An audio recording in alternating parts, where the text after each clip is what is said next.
அஸ்ஸலாமு அலைக்கும் வரஹ்மத்துல்லாஹ். அன்பார்ந்த அல்லாஹின் நல்லடியார்களே, ஒரு நாளிற்கு எத்துணை முறை தண்ணீர் குடிப்பவர்களாக நாம் இருந்து கொண்டிருக்கின்றோம். ஆனால் சற்று கவனமாக இருந்தால் இந்த ஒரு விஷயத்தில் எத்துணை சுன்னத்துகள் நம்மால் கடைபிடிக்க முடியும். தண்ணீர் குடிக்கும் பொழுது பிஸ்மில்லா என்று கூறினால் ஒரு சுன்னத்து நமக்கு கிடைக்கும். அதே போல் வலது கையை கொண்டு குடித்தால் வேறொரு சுன்னத்தும் நமக்கு கிடைக்கும். ஏனென்று சொன்னால் இடது கையில் குடிப்பதை நபி அவர்கள் தடுத்தார்கள். அதனால் வலது கையில் குடித்தால் அந்த பாவத்தில் இருந்து மீண்டு இந்த ஒரு சுன்னத்து நமக்கு கிடைக்கும். ஒரே முடக்காக குடிக்காமல் 3 முறையாக குடித்தோம் என்று சொன்னால் வேறொரு சுன்னத்தும் நமக்கு கிடைக்கும்.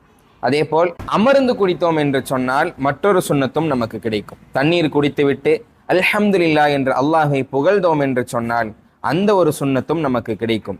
நாம் சற்று கவனமாக இருந்தால் இது போன்ற சின்ன விஷயத்தில் கூட நபி அவர்களின் பல்வேறு சுன்னத்துகளை நம்மால் பின்பற்ற முடியும். அதனால் நம்முடைய வாழ்க்கையில் நபி அவர்களுடைய சுன்னத்துகளை முடிந்தவரை பேணக்கூடியவர்களாக நாம் ஆர்வமாக.